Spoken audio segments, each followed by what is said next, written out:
I'm a mover and a shaker. I am a creative thought leader. I'm an advocate and a fixer. That's who I am. I think outside the box. My personality is big, and I give off city girl fabulous vibes. However, many people don't realize that I am an original country girl before moving to Chicago and then Decatur. I was born in Memphis, Tennessee, to two young people whose marriage could not stand the trials of life. And during that time, I went to live with my grandparents in rural, and I do mean rural, Senatobia, Mississippi. We were the last house on the road with the closest neighbor about a half mile away. I was 4 years old and was added to the house full of cousins who are out there in the audience who already lived there.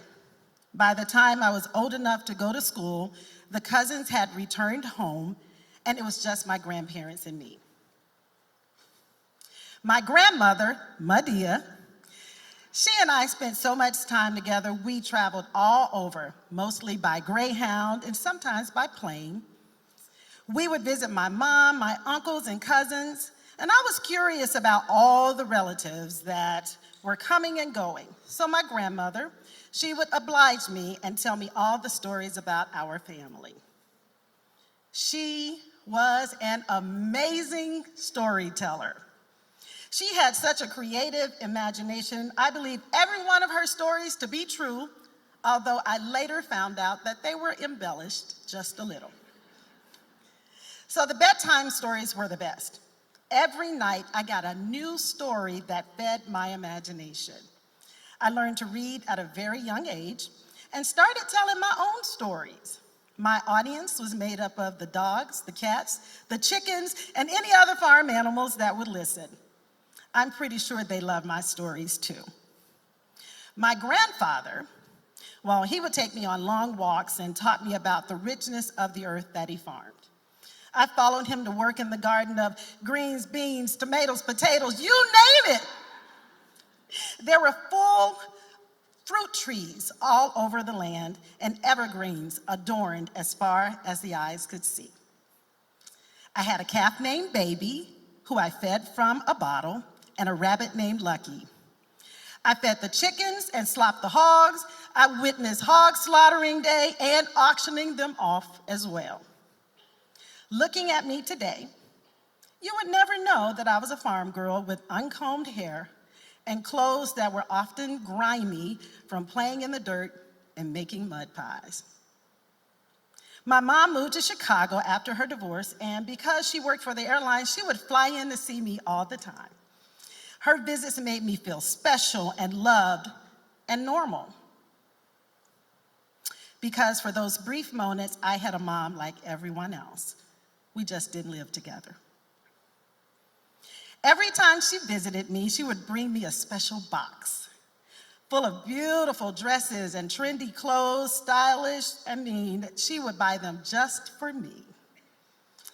When she couldn't be there in person, she would send me a box in the mail. I was so happy as I pulled out each one of those outfits because I was going to be fabulous. I couldn't wait to wear it. But Madea would always put those boxes of pretty clothes away, saying, we're going to save those for a special occasion. You see, my grandmother didn't put a lot of stock in dressing up. Not every day. After all, we lived a farm life, and she didn't want me to mess up those pretty things. So instead of letting me wear the new clothes from my mom, from that special box, I usually wore hand-me-down clothes from a donation box that Madea had kept to clothe me and all the other cousins. Church was considered a special day, and I would be allowed to pick out a nice dress, but I was a growing child, and often I would go to try on one of my mother's selections for me, only to find that I could no longer fit them. So I would watch with disappointment as my younger cousins would get to wear my new dresses to church. I never understood why I had to wear those worn-looking clothes every day when I had such nice ones to choose from. I hated that donation box. One day, there was a pair of striped yellow jeans that I was forced to wear to school, and I'm pretty sure they were boy jeans. I screamed and I cried, and to no avail, those ugly jeans were getting worn that day. So, I remember that morning so vividly. I tried to hide those pants with my jacket and then my book bag, but once I got to school, we had to hang the jackets up and put the bags away. So I saw a puddle of water in one of the seats, and I made a quick decision to sit in it. Now that's thinking outside the box. So as a result, I was immediately sent to the principal's office where they kept a donation box of clothes for students with unfortunate incidents like a wet bottom.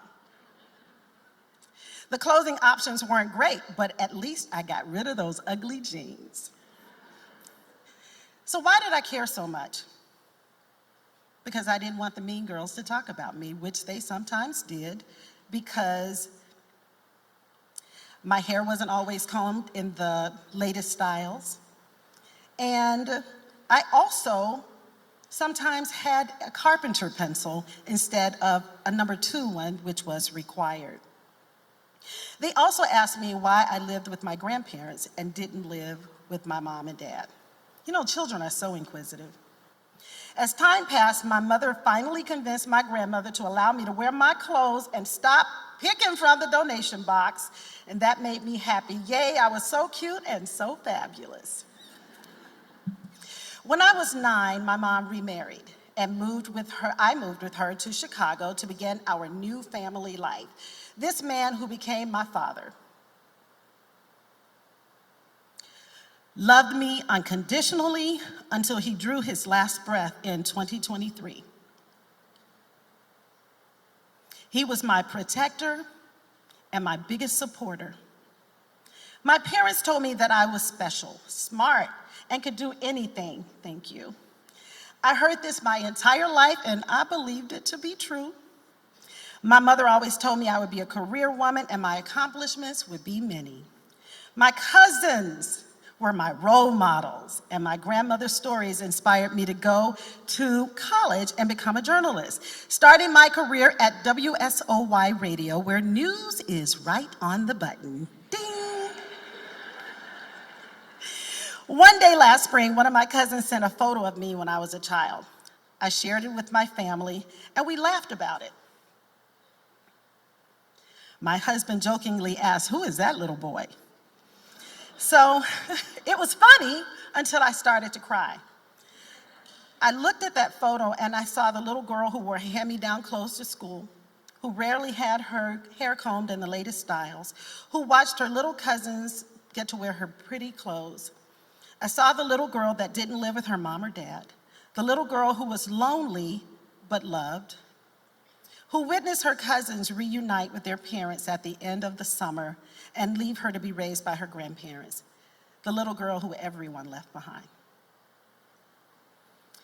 I didn't even realize that I had suppressed those feelings of despair. I knew my mom always loved me, wanted me, and cared for me while she was putting her life back together. I didn't realize, though, that time away from her had affected me so much. And surprise, I didn't realize how much that donation box would shape my life. It would take me years for me to realize just how impactful that box was, because that box full of mismatched, hand-me-down clothes gave me so many reasons and so many lessons that I would carry over into my life. I learned empathy, thoughtfulness, caring and understanding of those who have less choices, and the need of help from others to survive. That little girl in the picture reminded me of so many young children who I encounter every day. In my adult life, I spent nearly 12 years as the warden of the women's prison here in Decatur. It has been my life's work to ensure that women who live in a cell don't stay there. That's essentially like living inside of a box. They don't stay confined to that box, physically, spiritually, nor mentally. It is my life's work to ensure they are treated humanely and provided with opportunities to successfully return to their communities, healed and not harmed.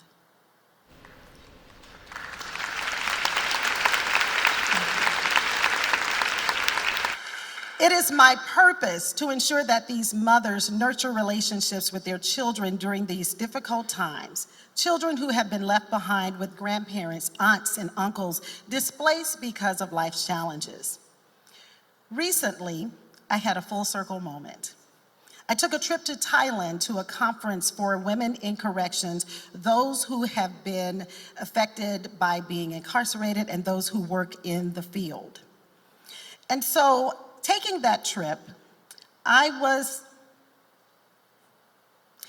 there were 4 of the women who traveled and accompanied me on that flight to Thailand. They had been in prison when I was their warden. They were traveling with me as part of the Illinois team. And as I sat on the plane with tears streaming down my eyes, down my cheeks, it made me think of how God led me to this work. Each of these women had to overcome such challenges to now be acting as advocates for others. It made me think of just how much our paths aligned and how their stories have impacted my life. Not only has most of my career been about keeping families together, despite the circumstances, but I am also the glue that keeps my own family together.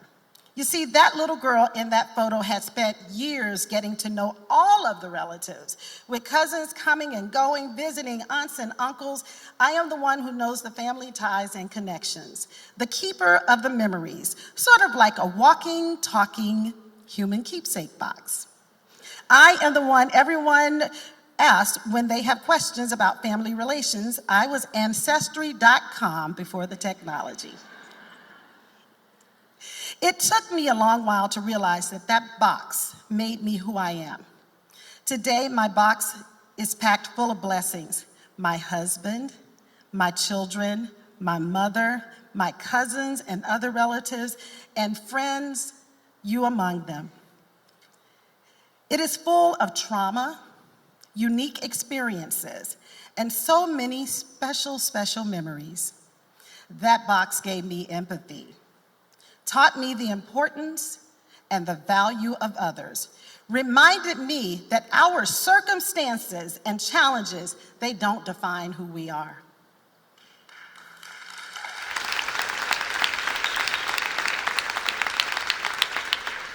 And the most important lesson of all, to never, ever wait on a special occasion to wear your best dress and be fabulous.